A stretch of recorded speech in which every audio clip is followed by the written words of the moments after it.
Okay, I am back again. Let's go on from here about the marriage encounter. So, as I said, there isn't much information on the internet about it, except information like how to get to one, how to find out where they are in your area. There's nothing really critiquing it. Nobody really saying anything bad about it. I saw like maybe 2 posts on different websites where people had had a bad experience and posted it, but other than that, you don't see a whole lot. So like I said, I'm hoping this is going to spur more of those critiquing videos out there of people that have had really bad experiences with this place, because it was bad. Okay, so you're also not told what's going to go on during the weekend anywhere on the internet. Even on their own site, they really don't go into that. So there's that element of mystery. Okay, so first of all, we were told this was one of the #1 ways that are saving marriages today. This is the #1 way that saves marriages today and repairs already, damaged marriages and restores marriages that need a little bit more of a flame behind them or whatever, rekindles that flame. So the first thing was, like I told you about the leaders, they came up, greeted us, rudely moved on. The next thing they did was they had each couple stand up and talk about the best traits that they believed were in their spouse. It kind of seemed like a getting to know you, meet and greet type thing. But later, the information that we shared and what they saw about us was used against us. My husband, after I was sent upstairs apart from him, was cornered by 2 of the men there and told that they were watching him have his arm around me and get close to me, and that they believed that this was all fake, that he was doing it for show, and that any affection that he might be feeling towards me was a result of what we had been learning from this marriage encounter. And my husband, who's very bold, he's a Native American and he doesn't put up with stuff from people, he said, actually, we have always been that way. I'm always hugging her and kissing her and telling her how much she means to me and that I love her. So I guess this must have silenced the guys because they didn't carry it on further. Okay, so we were kind of put into a vulnerable position in which we started trusting these people, and this was a way for them to open us up to what I believe was pretty much like a mind control or programming, maybe, my opinion.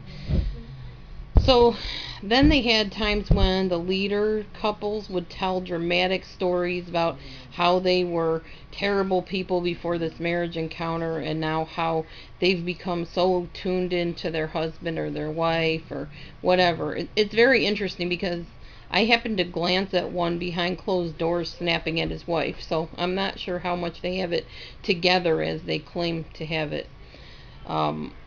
There were some definite cultic techniques used in this encounter. First of all, we were isolated. We were told, there's other couples here, but we don't want you talking to them. We don't want conversations with them. You're here for you and your husband only. This is the time to only focus on you and your spouse, period.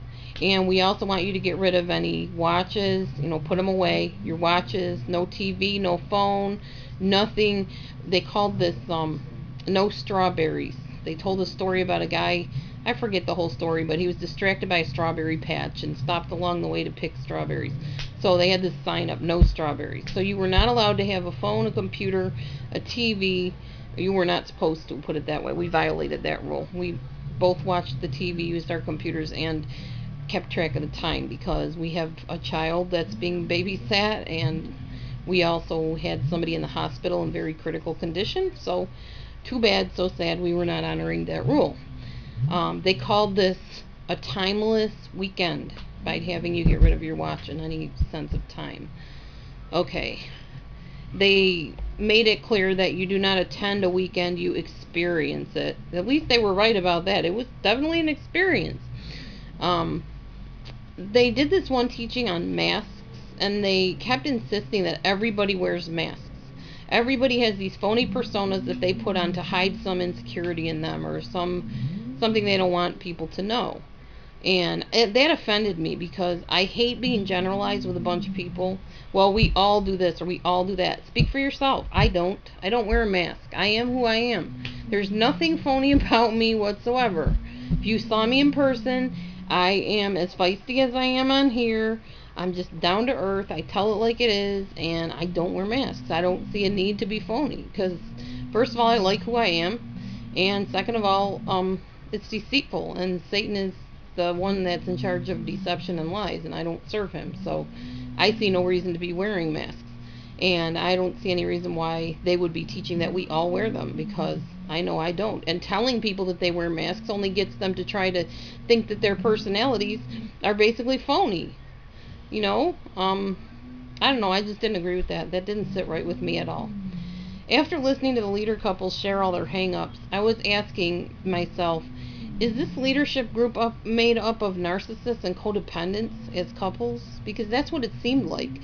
When they would give their testimonies, if you want to call it that, most of them were saying about how they were so clingy to the other person that they felt like their whole world would end if they lost them. And the other person would say, well, I used to be so controlling of her, and I wanted to have everything revolve around me, and wanted to have her do my bidding, and now I understand that I need to, make room for her desires too, but I'm still like that a little bit. I'm really a very driven person and goal oriented, and sometimes I neglect her. And I was like, wow, really? I mean, these people have more hang-ups than my husband and I have. So I was like, and they're gonna help me? Yeah, it didn't look too good to me. Okay, stay tuned, I'm gonna be right back.